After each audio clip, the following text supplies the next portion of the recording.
Codename 0, Episode 1 hour and 23 minutes, Signal from the Past Time Remaining. 24 hours before the explosion in Washington, D.C. Night fell over Maryland with a thin, persistent rain draping itself across the weathered rooftops of the suburbs.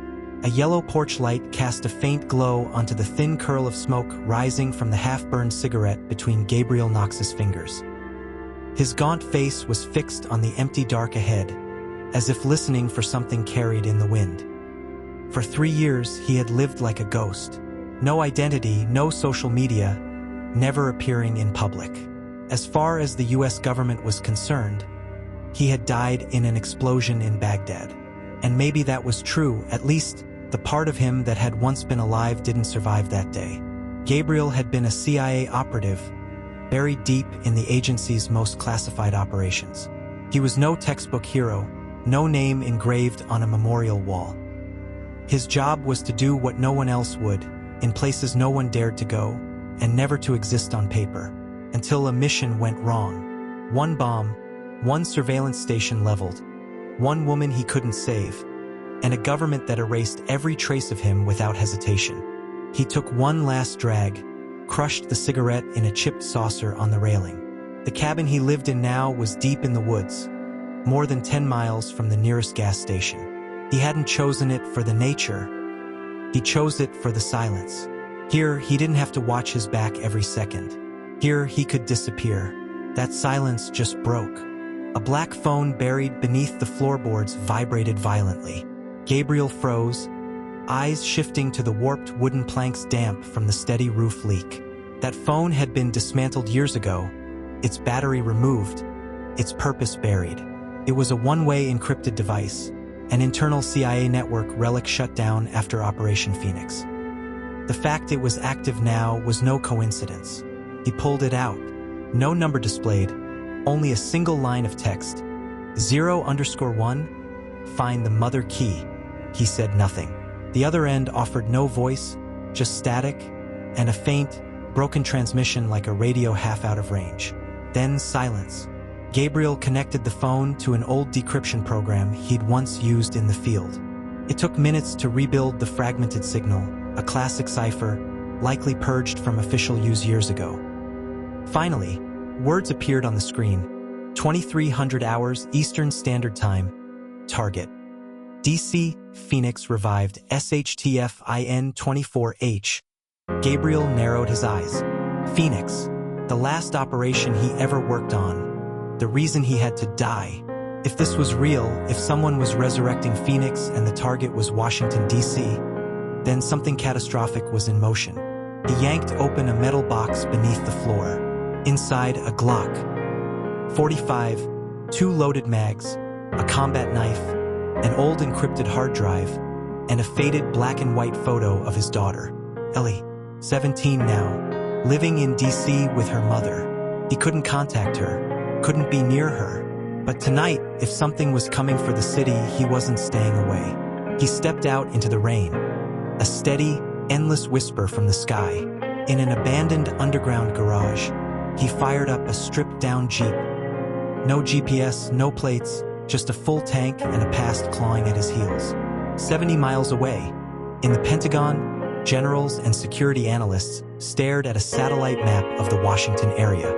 A shipping container had just been offloaded from a Middle Eastern freighter.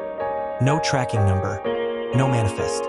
Radiation sensors at the port of Baltimore were blinking red. On the main screen, a strange code flashed.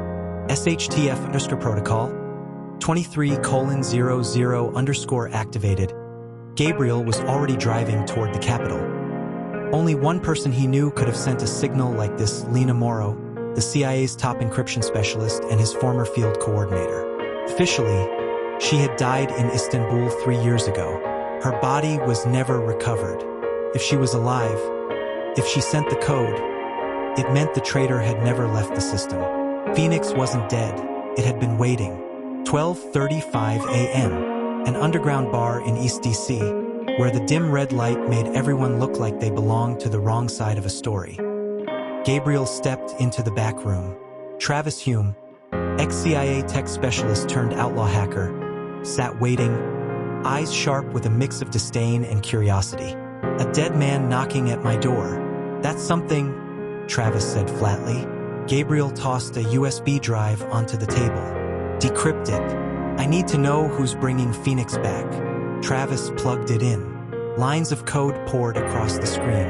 The smirk on his face faded into something else. "This isn't fake. This is Omega-level code. Only 3 people ever had access. Lena, the National Security Director, and the traitor." Gabriel cut in. Travis typed faster. A map appeared, a red warning pulsing in the heart of Washington. "Phoenix unit online. Phase 1 initiated. Hostile signal inside White House. Beneath the White House. A hidden tunnel opened. Men in transport uniforms pushed a massive steel-clad cube, its contents unknown, unquestioned. Every step, every motion pre-programmed. In the Jeep, the lights of the Capitol rose on the horizon. Travis looked at Gabriel. "If you go down this time, there's no one coming to save you." Gabriel didn't look back. His voice was low, rough. "I'm not here to be saved. I'm here for 24 hours." The countdown began. 23 hours. The darkness had never ended. It had only been waiting. Codename 0, Episode 2 hours and 1 minute, Gate 7 time remaining. 22 hours before the explosion in Washington, D.C. The night wind in the Capitol was colder than usual. Summer in Washington was normally stifling, but the air tonight carried something unnatural, like the city was bracing for a storm that wasn't just wind and rain. Gabriel parked his Jeep a few blocks from the White House, behind a public lot whose security cameras had been dead since a past administration. Egur no tactical gear, no vaya, no comes. Just a black coat, the Glock at his side, and eyes that let no one through. In his mind was the map of Washington, D.C.'s underground tunnel network, a Cold War relic connecting federal headquarters, museums, and bomb shelters. He knew at least 7 official entrances, and over a dozen more no one would admit existed, but only one connected to the White House without requiring government-level clearance. Gate 7. Gabriel followed a back alley behind the National Archives. There, hidden beneath a concrete staircase, was an unmarked steel door, its electronic lock corroded with age. From his coat pocket, he pulled out an old codebreaker, outdated tech, but still more than enough for a lock programmed in the 90s. A soft click broke the heavy silence. The door swung open, revealing a narrow stairwell plunging deep into the ground. The smell of damp concrete and rusted metal hit him. Gabriel drew a flashlight, sweeping each corner for signs of tampering. Everything looked untouched, exactly as it had when he'd last walked away from the system, which meant someone had gone to great lengths to make it look that way, and that, to him, was the clearest sign it was in use. At 30 meters down, the tunnel forked, one branch toward the Pentagon's data vault, another toward the White House. At the junction, something made him stop. A hand-built motion sensor bolted to the wall. Gabriel knelt, prying off the metal casing with his knife. Behind it, the control circuit was wired to a small demolition charge embedded directly into the wall. This wasn't a standard mine. It was custom, yet precise. He disarmed the detonator in silence, fingers steady but taut with the precision required. One slip and the corridor would collapse. In the last second, the trigger went dead. Gabriel exhaled, quiet, slow, and moved on. At the far end of the tunnel stood a steel door with fingerprint and voice code access. Gabriel's biometrics had been purged from every federal system 3 years ago, but he knew something the system's creator hadn't anticipated. The old voice key could still be fooled if you knew exactly what to say. He leaned into the mic and spoke. Codename 0. Restart from the ashes. A soft beep. Silence. Then the door unlocked. Inside was a cramped, dark technical room, lit only by the crimson glow of the emergency system. And in the center stood Lena Morrow, or at least the woman he had once believed dead. She was thinner, her eyes more feral than before, but it was still Lena, the encryption specialist Gabriel had worked with for 6 years on Operation Phoenix. Their eyes met without tears, without embraces, without apologies. Just 2 people who had survived one nightmare, now meeting in the middle of another. "You came," Lena said quietly. "That message was yours?" "I had no choice. Phoenix has been reactivated, but not by the government." Gabriel didn't press her. He scanned the room. A large monitor behind Lena displayed an infrared energy map of DC, and at its center, beneath the White House, was a pulsing energy mass, unlike any nuclear weapon he had ever seen. It was charging, not a traditional bomb, but a strategic electromagnetic pulse device, capable of erasing America's communications, banking, transportation, and satellites in a single breath, sending the nation back to the Stone Age. Lena handed him a data card. Inside is a list of 12 names. All of them were part of Phoenix. 9 are dead. 3 are still active. One of them, Wade, has infiltrated the White House security detail. He's programming the EMP to unlock at 2300 hours tomorrow night. Gabriel looked at the card, then at her. "I'll have to get inside the White House." No. "Internal security has changed. There's no way in unless you get Wade's passcode. And he's at Fort McNair." Gabriel nodded. Fort McNair was the most secure military installation in the district. If Wade was there, he wasn't just protected, he had the authority to trigger the device remotely. The monitor clock ticked over to 2 o'clock. 22 hours left. Gabriel turned toward the steel door. Lena called after him. "Are you sure you'll survive this time?" He didn't look back. "I don't need to survive. I just need to stop it." Codename 0, Episode 3 hours 4 minutes and 40 seconds. The reversal. Time remaining 18 hours 20 minutes before the detonation in Washington, D.C. The sky was still dark, a heavy morning fog silently spilling over the Potomac River, swallowing the faint outlines of government buildings behind sheets of cold glass. Fort McNair lay quiet on the southern bank, one of the oldest military installations in the United States, now hiding a deadly secret within its walls. Gabriel stood atop an abandoned building across from the base, tracking every movement through a thermal scope. Below, there were 3 layers of security checkpoints, 2 mobile guard posts, an infrared camera network, and a command station that only operated under special circumstances. And inside, according to Lena, was Wade, once part of the Phoenix unit like Gabriel, now the most dangerous link in the terrorist plan. A logistics truck carrying food supplies rolled toward the main gate. Gabriel inhaled deeply, checked the suppressor's alignment, and stepped away from the rooftop. He had no detailed plan. Time didn't allow for one. 15 minutes later, he was wedged beneath a tarp in the back of the truck. The smell of bread and cheap disinfectant clogged his lungs. But in a few minutes, he'd be inside Fort McNair. This was a one-shot chance. If it failed, the entire national defense apparatus could turn its guns on him. In truth, they probably already had. The gate slid open, the truck rolled in. Gabriel counted each turn of the wheels, his hand resting on the trigger. When the vehicle came to a halt, he didn't hesitate. A swift twist, 2 quick steps, and he vanished behind a steel container just as the guard began inspecting the rear tires. Moving like a shadow, he slipped past the kitchen, the fitness yard, and a stretch of old office corridors until he reached the command building. Lights were still on. Someone was working, and it was likely Wade. Gabriel pressed against the wall, pulling out a signal jammer. He sent a 30-second interference pulse into the camera network, just enough to unlock the rear door without leaving a trace. The door clicked open. He slipped inside. A tall man sat at the control console, headset on, speaking in a low, steady voice. "Target update confirmed. Countdown stable. Package secure. Wait." Gabriel raised his pistol without thinking. "Hands behind your head. Now." Wade froze. Didn't turn. Didn't seem surprised.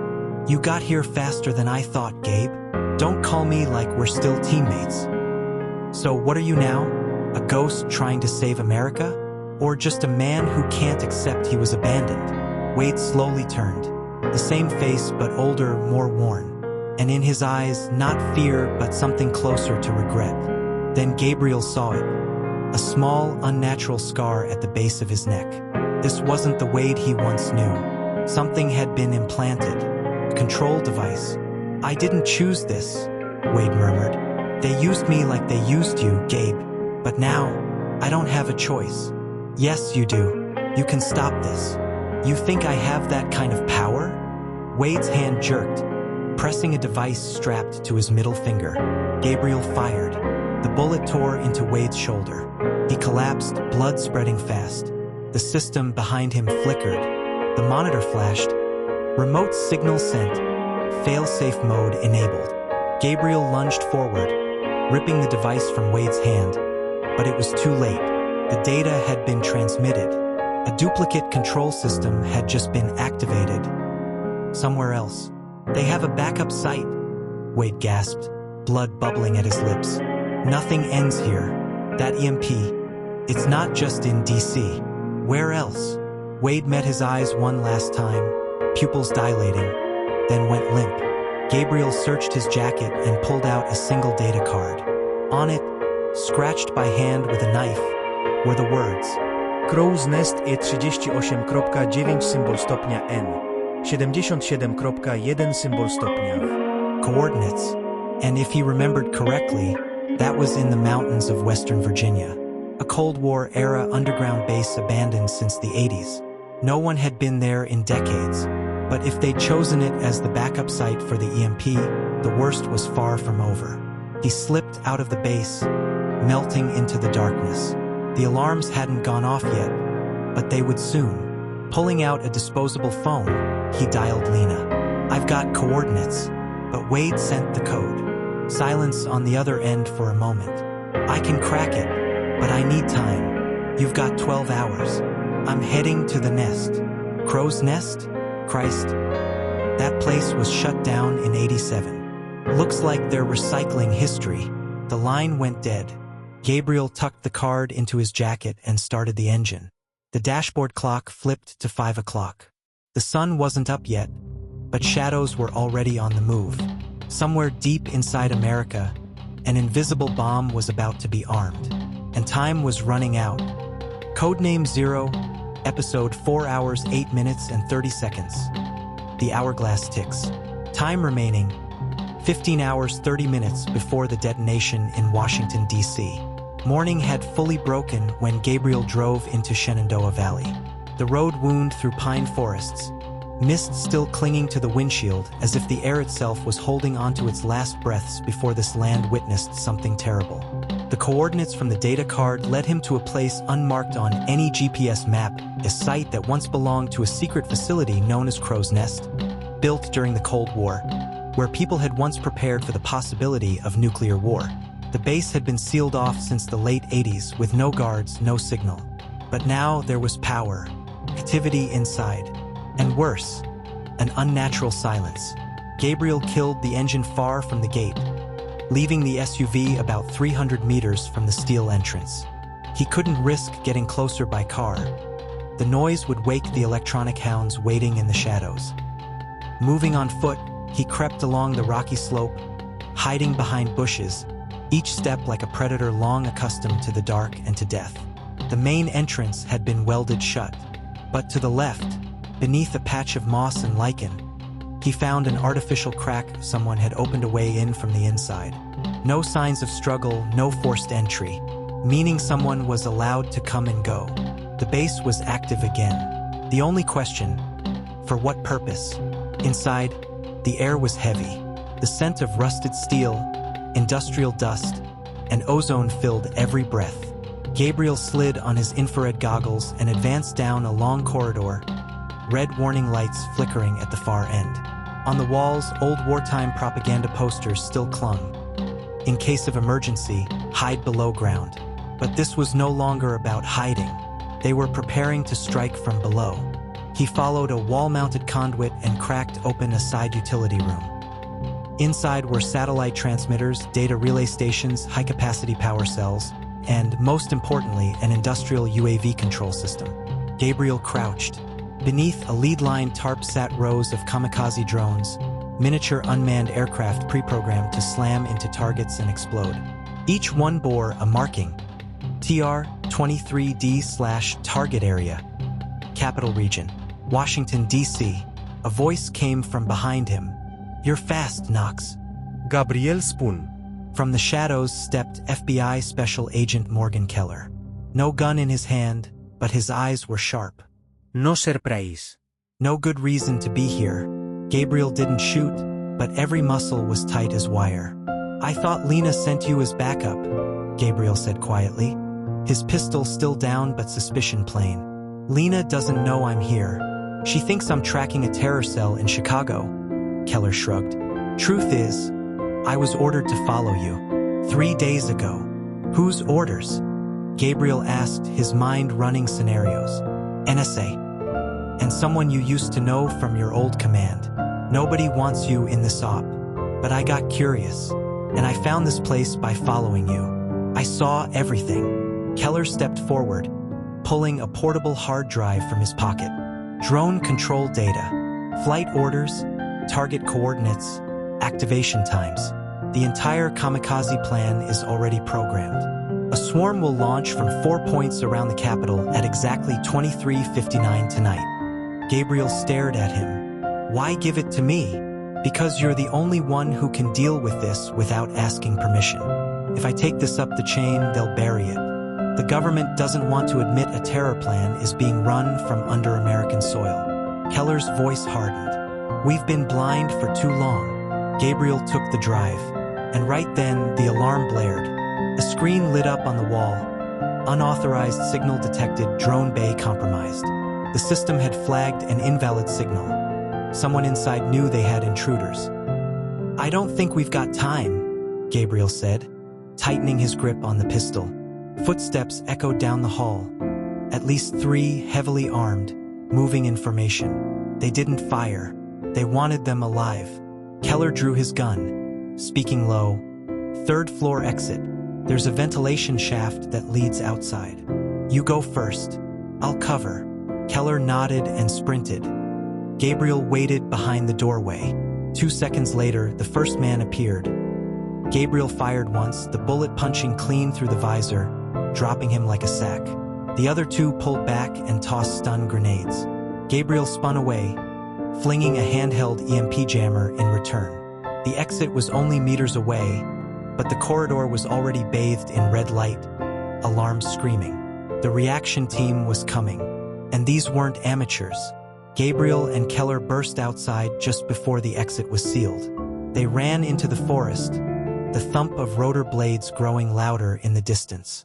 They'd be hunted soon enough, but they had the hard drive, and what was inside could save a city, or get them killed before it was ever decrypted.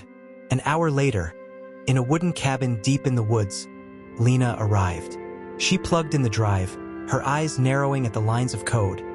Drone swarm/detonation protocol. Tango 0/launch time. 23 hours, 59 minutes, and 30 seconds. She looked at Gabriel. We've got 15 hours. Gabriel stood, eyes fixed on the gray pines outside. 15 hours to stop the sky from turning into hell. Codename 0, episode 5 hours, 23 minutes, and 10 seconds. Codename 0. Time remaining 49 minutes before the terrorist drone swarm is activated. The first autumn rain poured over Washington, D.C. like a cold shroud, covering a city slipping quietly into a state of covert alert. No sirens. No evacuations. No official news. The government dared not reveal the threat for fear of sparking mass panic. But in the shadows, a race was underway. Every passing minute, another step toward catastrophe. Gabriel, Lena, and Keller had returned to the city. In the basement of an old library, they had set up an improvised command post, connecting the hard drive extracted from Crow's Nest to the underground network Gabriel had once built while operating under the Elite Zero protocol unit. From here, he had once interfered in counter-terrorist operations the U.S. government would never acknowledge. Now, this was his last chance to redeem it all. Lena traced 4 drone command nodes. A disguised coordination station hidden in a shipping container near Baltimore's port, a fake commercial drone control hub in Arlington, a mobile truck moving south of the Potomac, and finally, a point buried beneath the Pentagon itself. Destroying all 4 at once was impossible. And if even one remained operational, the swarm could still launch. There was no time to mobilize the military. The government still didn't fully believe the evidence. The decision was in the hands of 3 people. Do the impossible or die trying. We split up, Gabriel said, eyes on the other 2. Lena, you take Arlington, you've got the tech skills to kill the command. Keller, Baltimore, you know how to blend in and take the system down from the inside. I'll handle the other 2. You're going alone? Lena frowned. Yes, if I can't make it. The 2 of you cut the last active node. One of us has to succeed. No one argued. They all knew. This was no longer a mission. This was the final minute of a nation that didn't yet know it was under attack. 22:15 Lena infiltrated the Arlington drone hub. She cracked a low-level access code, but almost immediately the system's alarms tripped, detecting outside interference. A code duel began, each line of command like a gunshot in a bloodless war. 2240 Keller, disguised as a dock worker, approached the container in Baltimore. Inside was more than equipment, 3 armed guards. He triggered a fake explosion in the parking area to draw them away, then slipped in and cut the satellite uplink cables. But on his way out, one spotted him. Bullets ripped past, one grazing his shoulder as he disappeared into the darkness. 2300 hours. Gabriel stood on the roof of an abandoned building across from the Pentagon. In his earpiece was the encrypted signal pinpointing the mobile truck, now parked less than 200 meters away. He switched to combat mode. Less than an hour remained. The truck's engine roared to life. Gabriel vaulted from the rooftop, landing with a shoulder roll onto the vehicle's roof. Shattering glass shouts. The 2 men inside barely had time to draw before Gabriel dropped them with 2 swift rifle butt strikes. He found the control board, but it was locked by biometric code. Then a voice crackled in his ear. The voice of a man Gabriel had believed dead. Briggs. Gabriel, you should have stayed out. This is the new order. We're rebuilding the world from the ground up. Gabriel's jaw tightened. Briggs, his former commander, had been cast out after a failed op. He had not died. He was the architect of this entire plan. You can't stop it now, Briggs said. Only I have the codes. And I'm at the final coordination center, the one you'll never reach.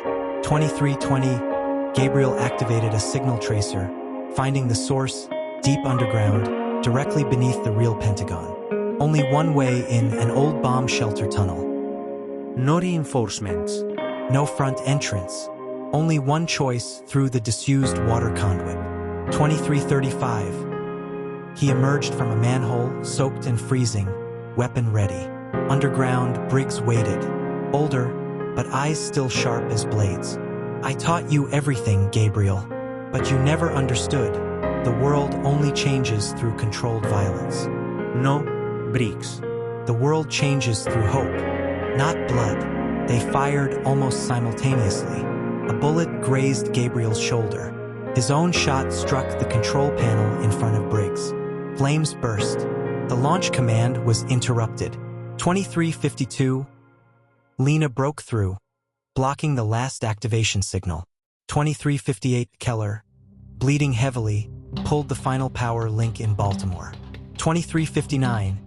Over the capital's night sky, the drone swarm froze in midair, then drifted downward like dead birds. No explosions. No fire. Only the rain ticking softly on rooftops still lit with city lights. 0003. Gabriel emerged from the underground, blood seeping through his shirt, but eyes clear. In his hand was the only surviving data card, the proof of the entire plan. He called Lena. It's over. She laughed through tears. Not yet, but at least we saved the city. He looked up. Stars began to appear through the clearing rain. End. Codename 0.